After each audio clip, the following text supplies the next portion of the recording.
The story of Al Abrams is a fascinating glimpse into the early days of Motown. Born in Detroit, Michigan on February 19, 1941, Abrams was just an 18-year-old with a passion for music when he found himself in the right place at the right time. During a visit to the home of Berry Gordy, Al's life would take a significant turn. This encounter would not only mark the beginning of his journey in the music industry, but also intertwine his fate with one of the most influential figures in the music industry. In May 1959, Al accompanied his friend Sanford Freed to a job interview at the home of Gordy and his wife, Renoma Lyles. Freed was being considered for the position of driver for Gordy, but his lack of enthusiasm for the job left the door open for Al to seize the moment. As the interview unfolded, Al was captivated by the music that filled the room. The tracks being played were not just any songs. They were the very essence of the budding Motown sound crafted by Gordy and Lyles, with some artists paying as much as $100 to have their work recorded by Rayber Music Writing Company. Recognizing the potential of the music and the vision of Gordy, Al seized the opportunity to express his interest in becoming a promoter. His passion for music and eagerness to contribute to the burgeoning Motown movement resonated with Gordy. It was a pivotal moment that shaped Al's career and the trajectory of Motown itself. As a promoter, Al would play a critical role in bringing the sound of Motown to a wider audience, helping to launch the careers of legendary artists such as Smokey Robinson, Marvin Gaye, and Diana Ross. This was a turning point that would lead to a lifelong dedication to music.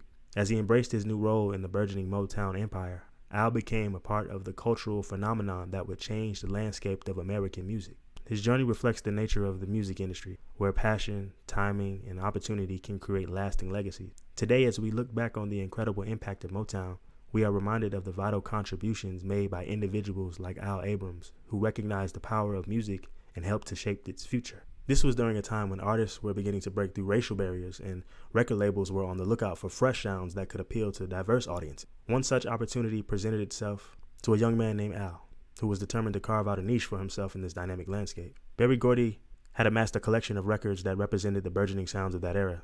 Among them was the track Teenage Sweetheart, recorded by an artist who had adopted the stage name Mike Powers. Recognizing the potential of this unique sound, Berry knew that if Al could successfully promote the record, it could lead to significant opportunities for both of them. He saw in Al a spark of ambition and the drive necessary to navigate the competitive world of radio promotion. The following day, Al took the initiative to visit WCHB Radio in Detroit, a station known for its influence in the community. He approached DJ Larry Dixon, a key figure in the station's programming, with a mix of enthusiasm and determination. For 3 relentless hours, Al presented his case, showcasing the record and emphasizing its potential appeal to the station's audience. His persistence had paid off when Larry agreed to give Teenage Sweetheart a spin on the air. As fate would have it, Berry was listening to the broadcast at that very moment, and the sound of the record resonated with him. Al's efforts did not go unnoticed. His successful promotion of the track led to a monumental opportunity. Berry recognized Al's talent and dedication, appointing him as the National Promotion Director of Tamla Records and Joe Beat Music Company. This role not only marked Al's entry into the professional music scene, but also made him the first white employee of the organization, earning a modest salary of $15 a week. It was a significant milestone, reflecting the changing dynamics of the music industry and the breaking down of racial barriers. Al's journey from an aspiring promoter to a key player in the music industry is a testament to the power of determination and the importance of seizing opportunities. His relationship with Berry Gordy and his role at Tamla Records would pave the way for future collaborations, helping to launch the careers of numerous artists and redefine the landscape of popular music.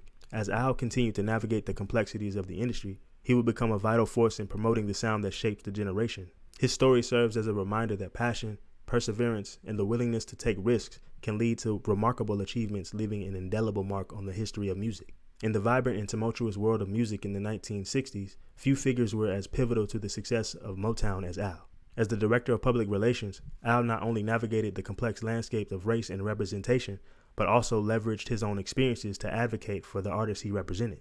His commitment to promoting Motown's black artists in a predominantly white media landscape was both a personal and professional mission.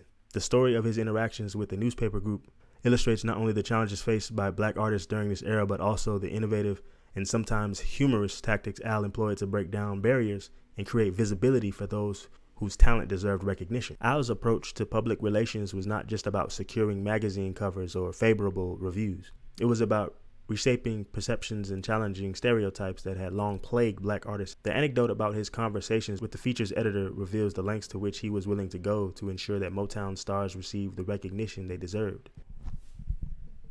By framing his struggles in a lighthearted manner, using a personal anecdote about a craps game with Berry Gordy, Al was able to disarm the editor and elicit sympathy. His story was a microcosm of the broader struggles faced by black artists who often found themselves at the mercy of media outlets unwilling to embrace their contributions fully.